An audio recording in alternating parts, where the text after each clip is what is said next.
Hey guys, Max here and welcome to a brand new video. And today I want to rank all 16 Marvel Cinematic Universe movies. Now this type of video has been done too many times to count, but since Homecoming's release I've only seen about one video that actually includes all 16 movies. So let's go ahead and get into it. At number 16 we have Thor: The Dark World. There's not much to say about this movie other than it was just, well, a bad movie. All the characters were pretty much forgettable except for Thor himself, and can anybody actually remember the name of the villain? And the outcome of the movie has no real impact on the universe as a whole, so I wouldn't even bother watching the movie at all. At number 15, we have Iron Man 2. This movie is probably more poorly done than Thor: Dark World, but I just put it at number 15 just because, well, it has Iron Man. The only reason the villain is better in this movie is because, well, those electric whips are pretty dope. Especially since Iron Man was the movie that started it all, everybody expected this movie to be good, but it just didn't pay off. At number 14, we have The Incredible Hulk. Now, this is by no means a bad movie, it's just not a real good one either. The real reason I'm putting it this far down the list is because you could go without watching this movie and be completely fine watching all the other MCU movies. I mean, even the actor in this movie got changed to Mark Ruffalo after people didn't really like this one, and it was Mark Ruffalo in the Avengers.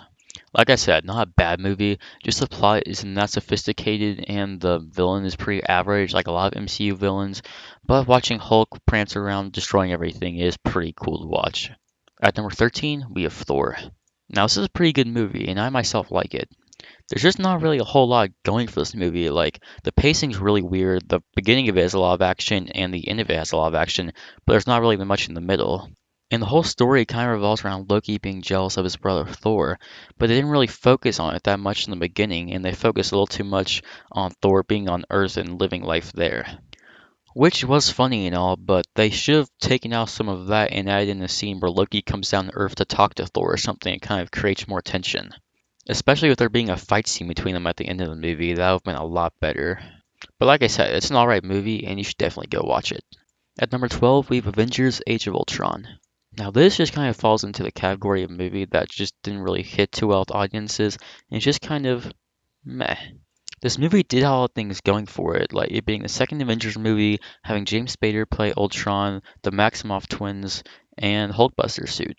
But it just didn't really piece together that well, and honestly, it just kind of felt like a prelude to Civil War. At number 11, we have Captain America: The First Avenger. I like this movie a lot because it wasn't constantly trying to fit itself in and show it was in the MCU like a lot of other movies do, and it really didn't do that at all until the very end with Nick Fury. There's not really much to say about this movie other than it was just okay. At number 10, we have Iron Man 3.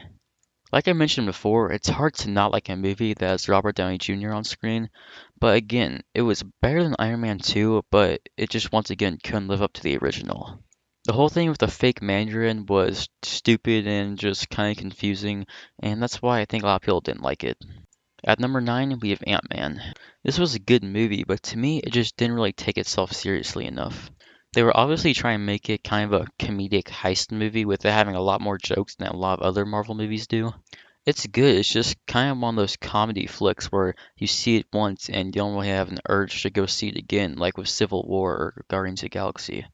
At number 8, we have Iron Man. Yes, this is the movie that started the entire MCU and revived Robert Downey Jr.'s career. There are many movies better than it, but it was the first to do it. It was just so different at its time that everybody, including critics, seemed to love it. And then when you make two mediocre sequels, it makes this film look even better. At number 7, we have Doctor Strange. There's not much to say about this movie other than it had really good writing and was really unique.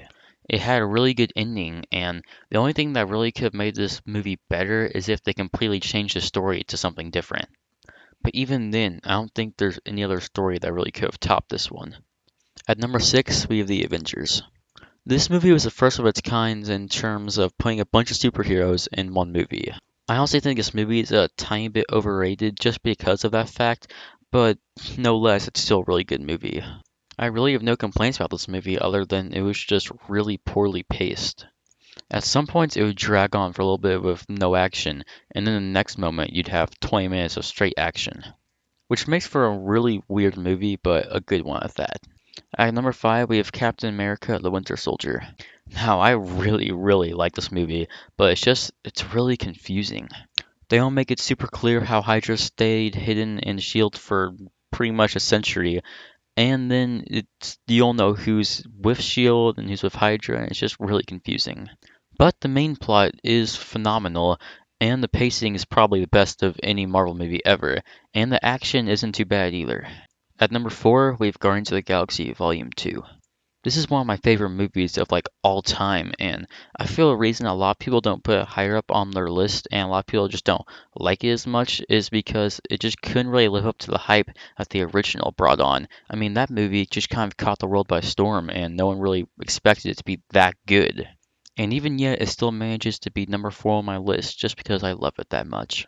At number 3, we have Spider-Man Homecoming. This is definitely one of the best Marvel films ever made, and by far one of the best introduction films, or solo films, I guess you could say. Tom Holland is easily the best Spider-Man ever, way better than Andrew Garfield, and even manages to beat out Tobey Maguire. This movie really captures how Peter Parker is really supposed to be a kid, like even in the comics he's in high school most of the time.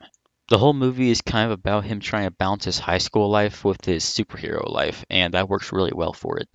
Even though it was technically a solo film, it had a lot of Iron Man in it, and I think that was for the best because his part played a significant role in the entire plot as a whole, and it just worked really well.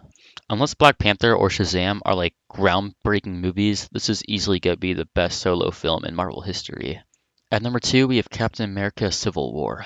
For how great a movie this is, I just really don't have that much to say about it.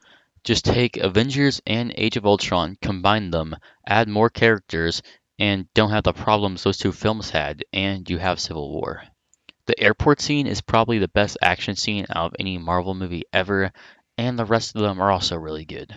The way they introduced Spider-Man in this movie was epic, and the end battle between Captain America and the Winter Soldier and Iron Man was epic on the scale of the actual battle and the emotional depth of the battle.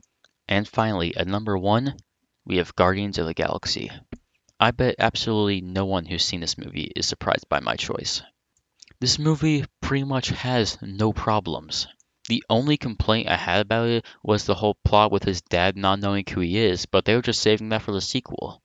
It had its own kind of comedy separate from all the other Marvel movies, really good action, really unique characters, and an intense final battle. Anyways, guys, that's all for today. Leave your personal list in the comments below because I actually want to see that. Like, subscribe, comment, and go join my Discord if you haven't already. Link in the description below. Anyways, guys, that's all. Later.